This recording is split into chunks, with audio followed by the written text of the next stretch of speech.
Muy bien, pues vamos a comenzar ya con nuestra materia de este segundo mes. Si se dan cuenta, el primero se pasó súper rápido, ahorita ya vamos con el segundo mes y pues la siguiente materia es la materia de política educativa en México.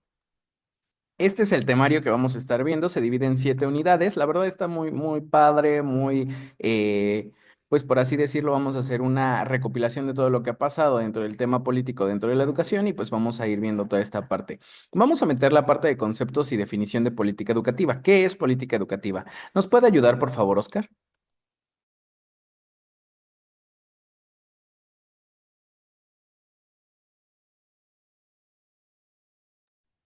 ¿Nos puede ayudar a leer, por favor, Oscar?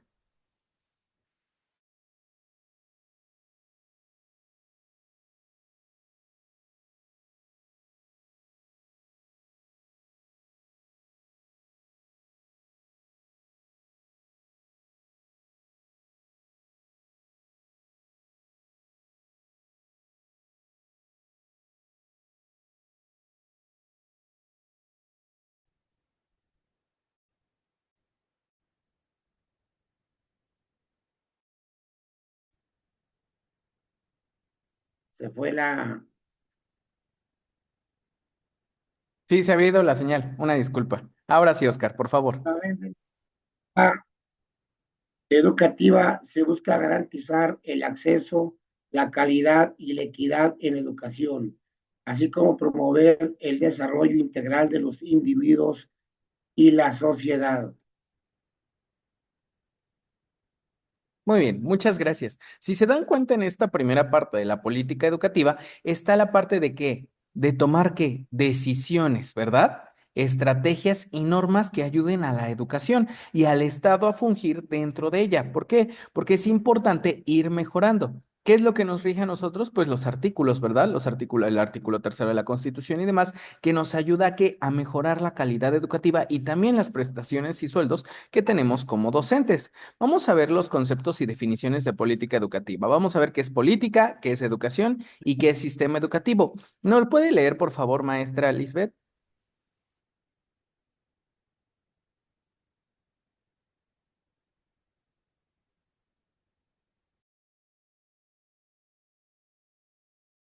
Creo se le fue el internet. Adelante, Oscar, por favor. Política es un contexto general. La política se refiere al arte o ciencia de gobernar, a la dirección y administración de los asuntos públicos y a la toma de decisiones dentro de una organización o entidad. En el caso de la política educativa, esto se enfoca en las decisiones que afectan al sistema educativo. Educación es el proceso a través del cual se transmiten conocimientos, habilidades, valores y actitudes a las personas. La educación puede ser formal, escuelas, universidades, o informal, familia, medios de comunicación. Sistema educativo es el conjunto de instituciones, normas, políticas y procesos que conforman la estructura educativa de un país o región. Incluye desde la educación inicial hasta la superior, así como la formación profesional y técnica. Muchas gracias, Oscar. Así es.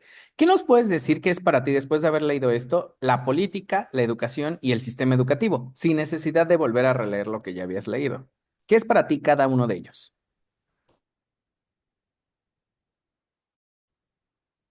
Pero básicamente la política está basada en, o regida aquí en México, pues como hemos ido observando a través de diferentes medios, basada en nuestros propios gobernantes, ¿sí?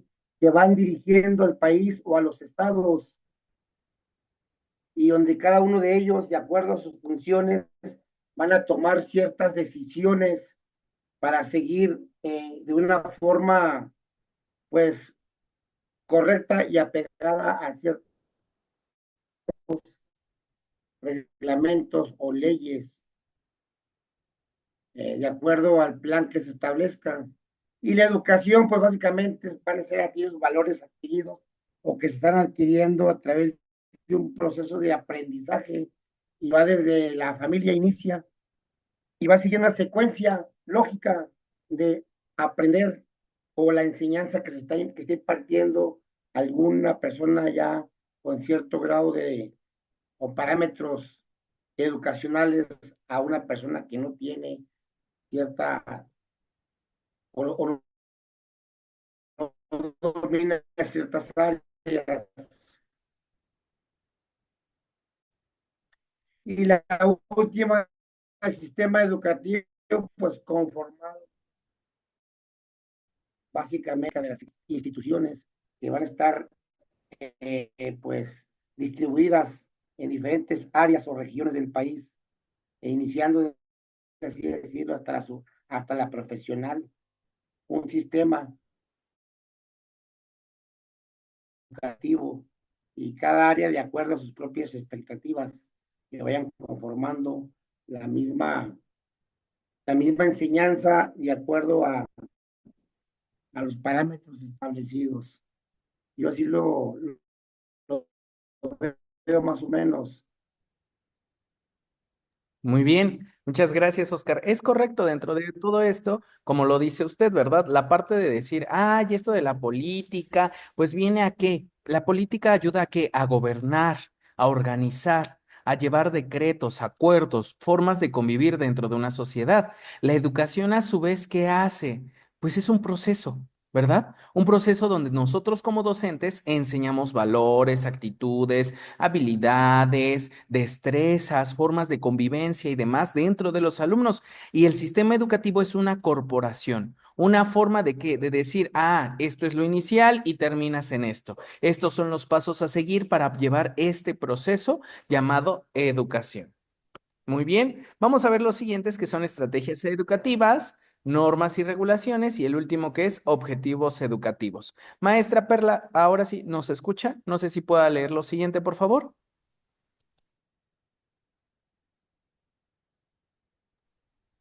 Maestra Perla, no sé si nos puede hacer favor de leer lo siguiente. No está todavía, creo. Sí, profe. ¿Sí me escuchan?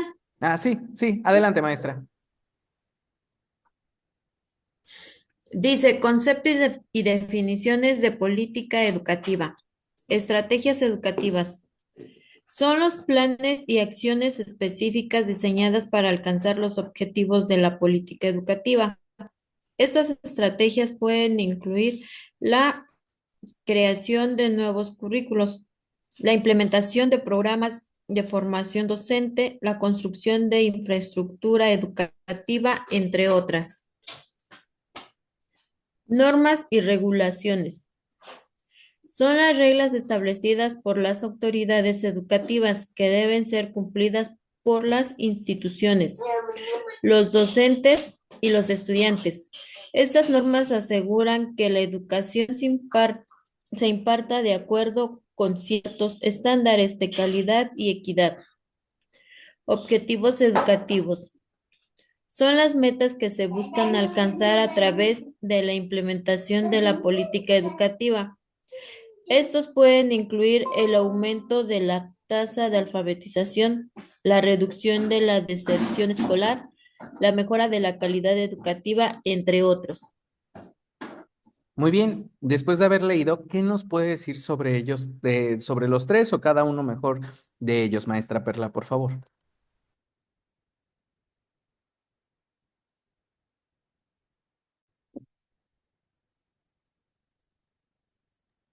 Creo que no está. Maestro Oscar, por favor, ¿qué nos puede decir de cada uno de ellos? Bueno, en la primera que son estrategias educativas, pues básicamente ahí engloba también los programas que se van a implementar para llevar a cabo la impartición de alguna materia, programas o planes de clases, y así decirlo. Son todos aquellos documentos elaborados para alcanzar básicamente llevar a cabo la actividad educativa de que se trate. Y en normas y regulaciones, pues básicamente esto es todo aquello que va a estar por parte de las mismas autoridades, todo lo que establecen de acuerdo a la misma normatividad que menciona. Y pues va a estar también regido para y cierta equidad en ambas. Y los objetivos educacionales, pues es básicamente lo que se busca o se pretende alcanzar al final de alguna actividad académica. Así es, correcto. Dentro de los tres, creo que dijo algo importante, y los tres se encuentran dentro de qué? De los planes y programas de estudio. Dentro de esos planes y programas de estudio están las estrategias educativas, normas y regulaciones y objetivos educativos, que nos ayudan a qué? A llevar a la práctica lo que sabemos, lo que estamos aprendiendo o lo que en algún momento tenemos que hacer. Cuando somos maestros nuevos o maestros que estamos estudiando, ¿qué nos dicen? Ay, pues revisa el plan y programas para que puedas planear, ¿no? Y te dicen, de ahí básate, léelo, estúdialo para que puedas planear. Y entonces, ¿por qué? Porque es lo que nos marca o nos rige dentro de ese lapso. Cuando llegan a cambiarse, pues obviamente todos entramos en un proceso de qué? De combinación de acuerdos. Vamos a ver la evolución histórica de la política educativa en México. Vamos a leer primero la primera parte de estos primeros tres y explicarlos, ¿vale? Y luego los otros tres. Por favor, maestro Oscar, los primeros tres de este lado. Periodo prehispánico. Antes de la llegada de los españoles, las civilizaciones mesoamericanas, como los aztecas y mayas, ya tenían sistemas educativos. La educación estaba dirigida a formar guerreros, sacerdotes y dirigentes. Estaba centrada en la enseñanza de valores, religión y conocimientos prácticos. La conquista y la colonia. Tras la conquista española, la educación en México fue monopolizada por la Iglesia Católica. Las órdenes religiosas como los franciscanos, jesuitas y dominicos fundaron las primeras escuelas y universidades. La educación se centraba en la evangelización, la enseñanza del español y la transmisión de conocimientos europeos. La Universidad de México, fundada en 1551, es un ejemplo de esa época. Independencia y primeros años del México independiente, 1821-1857. Con la independencia en 1821 surgió la necesidad de crear un sistema educativo nacional. Durante este periodo se empezó a cuestionar se promovió la creación de escuelas laicas y la enseñanza de las ciencias y las artes. Lucas Alemán y Valentín Gómez Farías fueron figuras claves de los primeros intentos de reforma educativa. Muy bien, muchas gracias, Oscar. Así es, correcto dentro de esta primera parte, ¿verdad?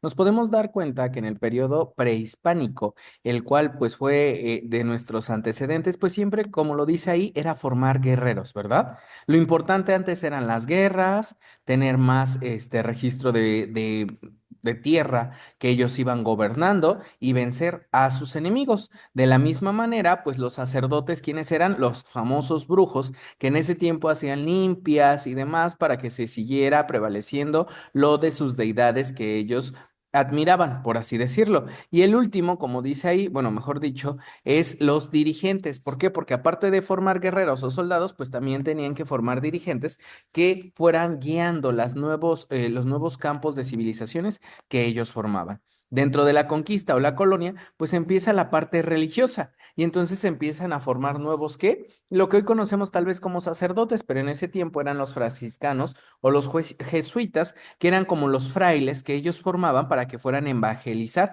todo dentro de esa cultura. Al igual de algunas escuelas que empezaron a formalizarse aquí en el país de México. Y después de la primera independencia y los primeros años de México, algo importante fue la parte de qué, de poder alfabetizar a toda la República Mexicana. ¿Podemos leer los siguientes tres, maestra Perla, por favor?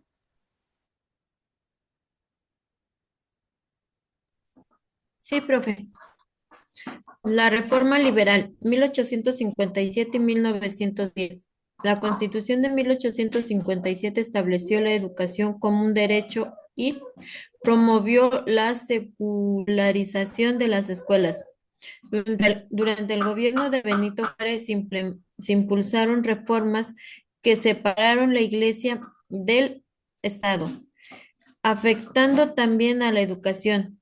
Se fomentó la creación de escuelas públicas y se limitó la influencia religiosa en la enseñanza.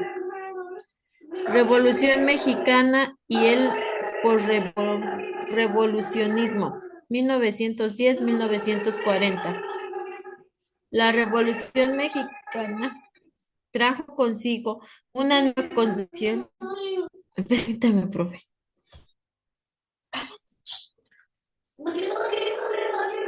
La Revolución Mexicana trajo consigo una nueva concepción de la educación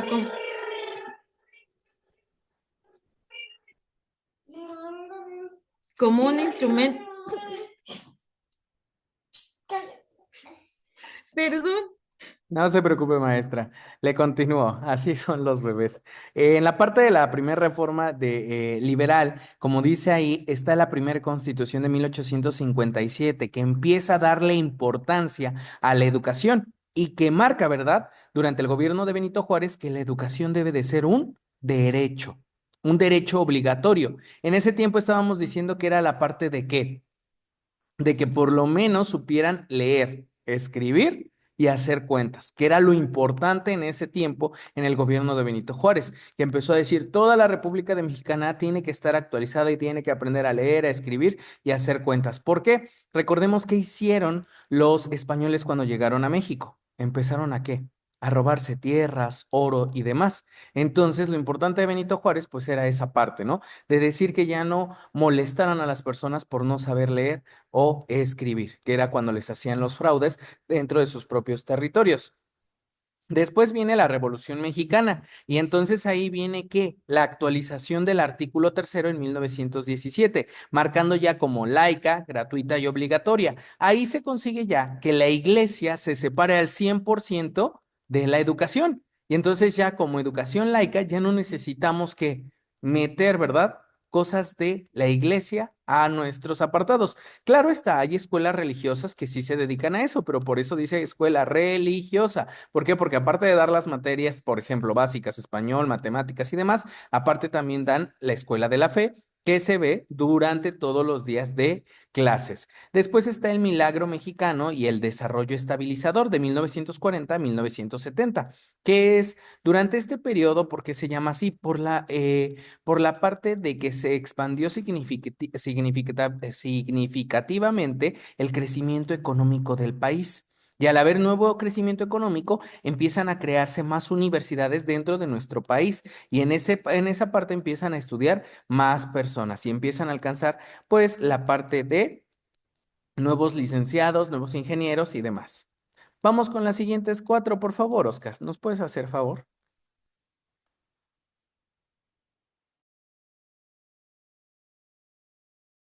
Su micrófono está apagado. La reforma educativa de 1973.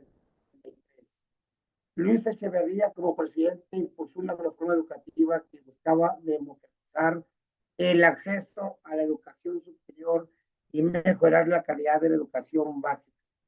Se crearon instituciones como el Colegio de Bachilleres y se implementaron políticas para aumentar la cobertura educativa en las zonas rurales y marginadas. La reforma educativa del 2013. Durante la presidencia de Enrique Peña Nieto se implementó una ambiciosa reforma educativa que buscaba mejorar la calidad de la educación a través de la evaluación docente, la profesionalización del magisterio y la creación del Instituto Nacional para la Evaluación de la Educación, INEE. Sin embargo, esta reforma generó una fuerte oposición por parte de sectores del magisterio. La descentralización y los nuevos modelos educativos 1980-2000. En los años 80, con la crisis económica, surgió la necesidad de descentralizar la educación. En 1992 durante el gobierno de Carlos Salinas de Gortari, se firmó el Acuerdo Nacional para la Modernización de la Educación Básica, que transfirió la responsabilidad de la educación básica a los estados. Este también vio la implementación de nuevos modelos educativos orientados hacia la globalización y la modernización tecnológica. La contrarreforma del 2019.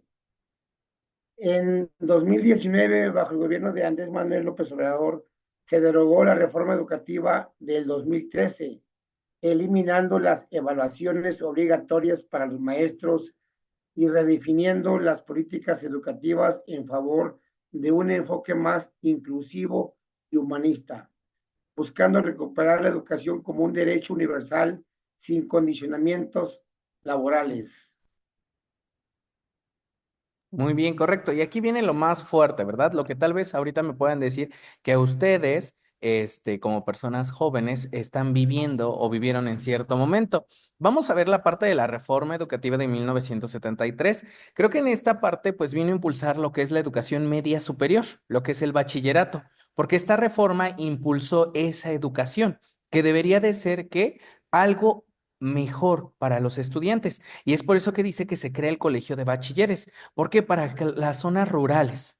¿Por qué? Porque no existía un lugar donde ellos siguieran su estudio, nada más existía para primaria y secundaria. Ni siquiera estaba en ese tiempo para el preescolar, lo que hoy conocemos como preescolar o inicial, nada más era primaria y secundaria. Y entonces, si tú querías estudiar lo que era el bachillerato, tenías que irte a la ciudad para poder hacerlo. La mayor parte se concentraba en la Ciudad de México. Entonces, ahí estaba esa parte. ¿Por qué en la Ciudad de México? Porque recuerden que es nuestra gran capital. Entonces ahí era donde se concentraba la mayor parte de bachilleratos. Y los que tenían las posibilidades económicas se iban hasta allá a estudiar. Después de esta reforma de 1973 con Luis Echeverría, se marcan diferentes bachilleratos dentro de los diferentes estados para que ahí pudieran ir a estudiar y no tuvieran que pues moverse hasta la Ciudad de México. Posteriormente viene otra gran reforma de 1980 al 2000, donde con Carlos Salinas de Gortari se mete esta parte de descentralizar la responsabilidad al país, por así decirlo, a la capital, hacia los estados, lo que hoy conocemos como servicios regionales, la SEP de cada municipio, que dicen, ay, pues si ya estás en Pachuca, pues sí, ahí hay una en Pachuca, pero si te vas a Tulancingo, ahí está una en Tulancingo, y si te vas a Ixmiquilpan, ahí hay una. ¿Por qué? Porque anteriormente solamente existía una SEP y esa SEP se encontraba en la Ciudad de México.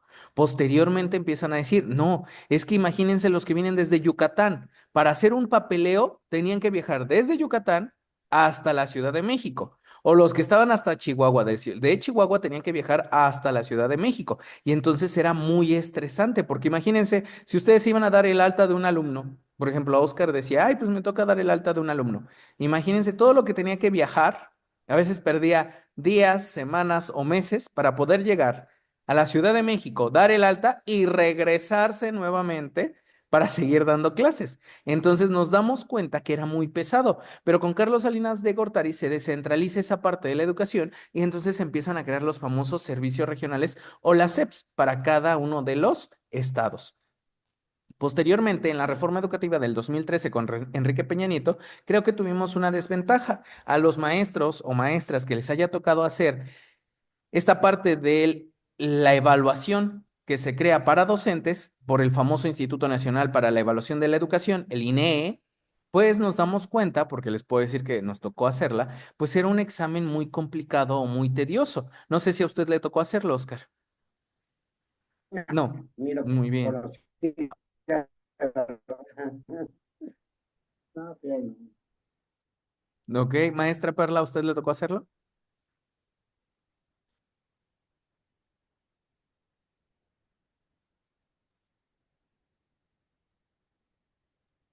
A mí no. Tampoco. Muy bien. Bueno, dentro de este les explico un poco. El examen no estaba, por así decirlo, actualizado. Venían cosas desde la reforma de 1973, imagínense, desde esa reforma que ni vivimos, que ni les puedo decir, ay, es que ustedes estudiaron, no, desde 1973 venían preguntas descontextualizadas. ¿Por qué? Porque las personas que hicieron ese examen eran personas de escuelas privadas. El TEC de Monterrey, por ejemplo, participó para hacerlo y demás este tipo de examen y ponía preguntas como si nosotros manejáramos la educación dentro de las escuelas privadas y pues obviamente no existía una actualización. En cierto apartado, a algunos nos tocaba hacer una planeación y que te decían, ay, de lo que tú estás dando de tu ciclo escolar, realiza una planeación sobre tal materia. O te daba elegir, o tú podías elegir la materia y tenías que cargar tu planeación y hacerla y subirla. Y lamentablemente, nada más existía idóneo o no idóneo. Y si aparecías como idóneo, wow, qué padre, pero si aparecías como no idóneo, pues tenías el riesgo de qué? De perder tu plaza docente y bajar como plaza administrativo. Y pues solamente dejaban 3 intentos. Es por eso que a la vez era frustrante para muchos maestros porque ni siquiera un curso de actualización existía. Solamente te decían, maestra Perla ha sido seleccionada para ir a ser evaluada en tal institución. Ah, porque aparte era presenciales. A nosotros nos tocó en Pachuca ir al Politécnico. En cierto momento, algunos dijeron que fue desde su casa, pero no, tenías que ir al Politécnico o tenías que ir a la UNAM o tenías que ir a algunas instituciones que prestaban sus instalaciones para poder realizar este tipo de exámenes. Se borra en el 2019 cuando entra Andrés Manuel López Obrador, se destruye esta parte del INEE, que quiere decir se cierra este departamento gubernamental y la evaluación para docentes queda caduca o queda fallida para que así ya no la siguieran aplicando. Y pues ahorita ¿a qué nos estamos enfrentando durante este transcurso o este periodo de 2019 hasta el día de ayer que Claudia Sheinbaum sube como presidenta de la República? ¿O qué nos dejó Andrés Manuel López Obrador? Una reforma educativa, ¿verdad? Donde estamos construyendo. Ojo ahí.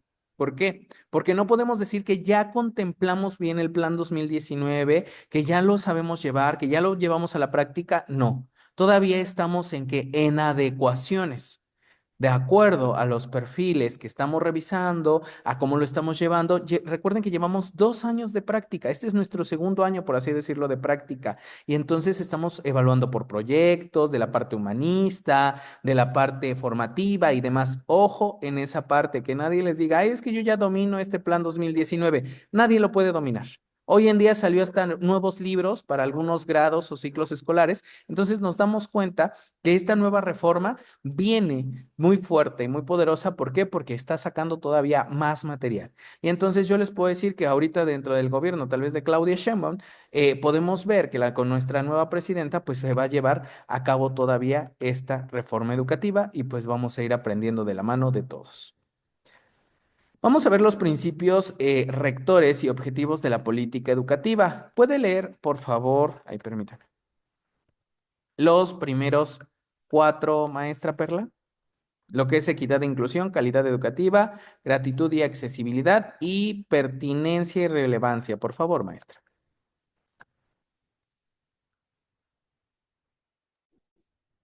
Este, Sí, profe. Dice, principios rectores y objetivos de la política educativa. Principios rectores de la política educativa. Equidad e inclusión. Garantizar que todos los individuos, sin importar su origen socioeconómico, género, etnia o capacidades, tengan acceso a una educación de calidad. Promover la integración con necesidades especiales. Calidad educativa. Asegurar que los contenidos, métodos y recursos educativos sean adecuados, pertinentes y eficaces para el desarrollo integral de los estudiantes. Fomentar la formación continua y actualización de los docentes. Gratuidad y accesibilidad. Proporcionar educación gratuita en los niveles básicos y medios y garantizar la accesibilidad física y económica a todos los niveles educativos. Pertinencia y relevancia. Alinear el currículo educativo con las necesidades y realidades locales, nacionales e internacionales, preparándolos para los desafíos actuales y futuros. Muy bien, muchas gracias, maestra. Los que llevan consejos técnicos podrán darse cuenta que en los consejos técnicos hemos revisado esta parte de la equidad e inclusión, calidad educativa, gratuidad y accesibilidad y pertinencia y relevancia. Los que no, en algún momento les envían cursos o talleres o diplomados también que se involucran estos temas. ¿Por qué se involucran? Como lo estábamos diciendo, existe una agenda y dentro de esa agenda, la Agenda 2030, podemos darnos cuenta de estos elementos que se están llevando a la práctica. Equidad e inclusión, creo que ya lo estamos llevando desde que empezamos a incorporar el año pasado la parte de este nuevo plan educativo. ¿Verdad? Ser equitativos y ser inclusivos dentro de nuestro salón de clases y nuestra forma de planear y evaluar a nuestros alumnos. Calidad educativa, ¿por qué? Porque recuerden algo que viene en esta reforma. Nosotros vamos para la excelencia educativa. Si ya leyeron el plan y programas 2019, dice eso, ¿verdad? Que nosotros los maestros formamos alumnos para una excelencia educativa. Es por eso que tenemos la palabra calidad educativa. ¿Por qué? Porque es los contenidos y métodos que nosotros estamos ocupando, al igual que los recursos didácticos y demás, que adecuamos para nuestras clases y lograr esta calidad educativa. Gratuidad y accesibilidad. Obviamente, pues se trata de que todos los alumnos sigan estudiando de una manera pues más formal y de la misma manera que no tenga algún costo como una escuela particular, al igual que sea muy accesible para todos los alumnos y no se le niegue a nadie. Recordemos que a inicios de este periodo escolar, ¿qué es lo que se vio dentro de los consejos técnicos? Que así sea un inmigrante, ya no se le puede negar el acceso a la educación. ¿Por qué? Porque se le tiene que dar el acceso a todas las personas. Pertinencia y relevancia, porque debemos de saber que dentro de toda esta parte de ser pertinentes y relevantes dentro del currículum, nos ayuda a que a desafíos que nuestros alumnos se van a enfrentar. Por eso los tenemos que hacer más pertinentes y relevantes. ¿Por qué? Porque decían, tú no nada más estás formando alumnos. Dentro del nuevo plan que dice, estamos formando líderes que dominen el mañana. Y está dentro del plan 2019 igual, porque estamos formando líderes, porque ustedes están formando a los futuros profesionistas, futuros médicos, futuros ingenieros, futuros policías, abogados y demás, que nosotros estamos llevando ¿a qué? A nuestra sociedad actual. Muy bien, vamos a revisar la parte de libertad y pluralismo, democracia y participación y sostenibilidad. Por favor, Oscar, ¿puede leer esos tres?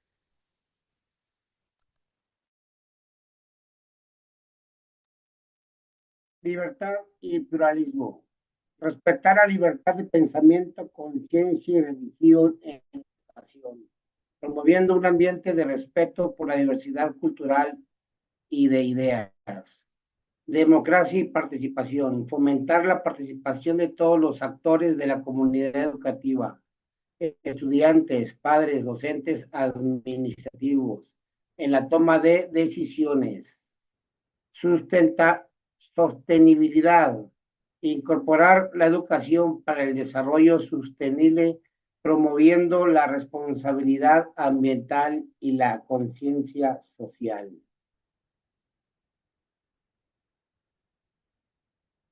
Muy bien, muchas gracias, Oscar. Es correcto. ¿Por qué libertad y pluralismo? Nosotros tenemos que hacer más que libres a nuestros alumnos y alumnas.